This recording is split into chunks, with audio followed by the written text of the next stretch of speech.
I'll slow your brain. Just run! God,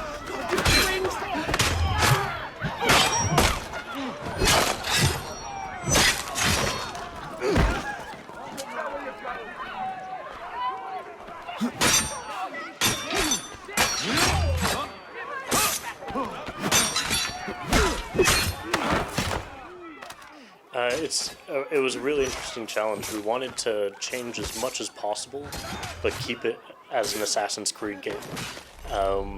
So, we know the core pillars of Assassin's Creed. It's the combat, the stealth, the navigation, the being in an open world. But we wanted to rejuvenate as much as possible within those pillars. So everything from the combat system, the navigation system was completely rebuilt. With the goal of supporting the new era, but also supporting the character of the new hero as well. We wanted Connor to feel more raw, more brutal, faster, more dynamic. So everything was rebuilt with those goals in mind. Really, like I say, we brought everything back down to the core of the essence of Assassin's Creed and then rebuilt it from the ground up. And you're introducing a whole plethora of kind of meta games, Mm-hmm. on board games. There is kind of a hunting economy going on there. Yep. There's this maritime mission stream. How did you come up with that? And can you maybe go a bit more in detail on what this, what the effect, for example, hunting and the maritime sea routes doing those missions have on the experience of the player? Okay, so what you're driving towards is the economy system. And what you can do is, as a player, you can hunt, you can find treasure chests, loot them, you can attack convoys and take their treasures as well. You can complete various quests to gain money as well. But also, as you're hunting, you're collecting the spoils from the animals. So the pelts, the different parts that you can harvest from an animal. And this is something that you can bring to a shop and just trade directly to create money and then buy different upgrades for the character, for the boat. But it's also something that you can take into the crafting system. So as you play, you'll acquire your homestead, which is your house. It's where you and your mentor live and train. And then you'll find different people around you that have problems that you can solve. And when you help them out, they'll settle near your homestead. And they'll expand your production capacities.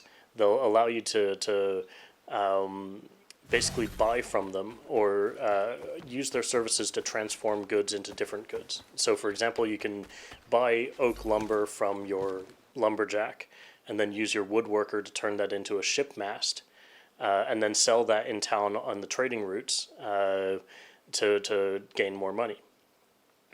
Through the crafting system, you can also get upgrades for the player, so better pistols, different kinds of weapons, refill your consumables, that kind of thing. You can build decorations for your homestead, and you can obviously do some other upgrades that will enhance your ability to trade. So ultimately, when you're creating money like this through the trading system, you can also use it on your boat to buy better armor, different types of ammunitions, more cannons, improved steering, and a ram bow that will do more damage when you hit other boats. So it's more focused around upgrades for the player and for the player experience. And one thing that was introduced in the gameplay I've played is you again have assassins to be trained under you that you can send on missions, and then you can also use in-game. I've seen the assassination option where this guy with a cleaver comes running, but what can we expect if you want to talk about it, other tricks your assassin friends? Sure. So we wanted each of them to have their own personality and character, and as you recruit the 6 guys, or 6 people, they'll each bring a different skill to your arsenal. So, for example, you can use one to start riots, where he'll go out, stir up the people around him, get them all really angry, and that'll attract the attention of guards. So you can use that to bypass an area. You can also, say, lay down traps and say, when somebody comes into this area, I want you to assassinate him. You can lure guards away, and you can combine those 2 abilities, by the way. If you set up traps and then send a lure. He'll lure them into the traps for you. There's a couple other, but we haven't talked about them yet, so I can't reveal too much. You're going to have to play the game and see them. But overall, it seems like Assassin's Creed is a bit back to the more stealthy side of gameplay. Yeah, we wanted to rebuild a lot of our stealth mechanics and, give you more options about how to play. It's not just things like the stalking zones, which allow you to crouch down and move around in a stealthy manner, but also different abilities such as the Brotherhood gives you many more stealth options. The poison darts, which you can throw and create a distraction far away. Your bow is quite a stealthy weapon. If nobody sees you shoot it, nobody will know where it comes from. So yes, there are lots of new stealth abilities. And also, to go with that, one of my goals, coming back to the design goals, was to give you more non-lethal ways of playing. So you can actually equip your fists and you won't kill people. And you can use the poison darts and they won't kill people either. Okay, and one thing that this game introduces into the Assassin's Creed gameplay, but kind of took me by surprise, is fire weapons. Ranged combat, and there's this yellow icon, and in a short time I didn't really find out a proper technique how to encounter those enemies. How do they impact the gameplay? What methods do you give the player to counter them? Sure. The best way to counter them is actually to run near somebody else and tap X, and you'll grab a human shield. So you'll protect yourself using somebody else. You can also throw a smoke bomb at them. And that'll disrupt them and let you move in and start killing them. Or you can just simply run away. The weapons are very inaccurate, so if you're running away from them, it's quite likely that they won't be able to hit you. Okay, and can you maybe elaborate a bit more on the new alert awareness system that the enemy AI is using? Sure. So we really upgraded the notoriety system in particular. At the base level, you'll be walking around, you're anonymous, nobody really cares about you. But once you are witnessed doing a few kills, all the guards in the cities will be somewhat aware of you, and they'll start with just a detection phase, and then they'll start investigating you and finally enter into conflict. At the third level of notoriety, the guards will be deployed out in the streets and they'll be waiting for something to happen. And as soon as they see you, they'll start investigating and they'll enter into conflict. At the final level, they'll be deployed out into the streets and they'll enter into conflict as soon as they see you. And they'll also send out Jaegers, who are hunters that are out there to find you, and they're basically bounty hunters. They're coming for you. So they're really tough enemies and they'll be out there just to hunt you down. But to go with that, we have a much easier way of managing your notoriety. You just rip down one poster and you'll lose one level. You can bribe people and you'll lose 2 levels. And you can go to a printer shop and order a special edition newspaper and you'll clean your name completely. Okay, and one thing I really liked about Assassin's Creed 2, and I haven't seen it ever since in the franchise, riddles. We had some really cool puzzles with that, and particularly the glyph puzzles. Getting into the Subject 16 stuff. But without wanting to spoil everybody, that's finished. But we've sort of given you puzzles and different challenges in a different way this time. If you want to unlock fast travel points in the city, you can enter into some underground tunnels, explore around in there and solve puzzles inside of that environment. You'll unlock doors that'll allow you to fast travel to more destinations.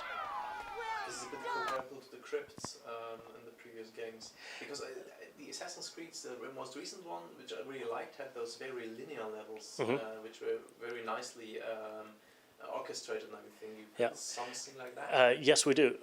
There's a character called Pegleg, and if you talk to him, he has some letters from lieutenants of Captain Kidd, who's a famous pirate that happened several years before our story.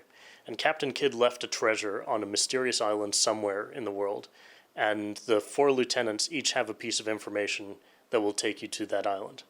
Now, those lieutenants didn't all stay in the New World. They buried their information on different islands. So if you bring some trinkets that you find in the world to Pegleg, he will give you the destination of each of those 4 letters. You'll be able to go to those islands, complete one of those linear sequences, and then get the pieces of puzzle that you need to get to the final destination.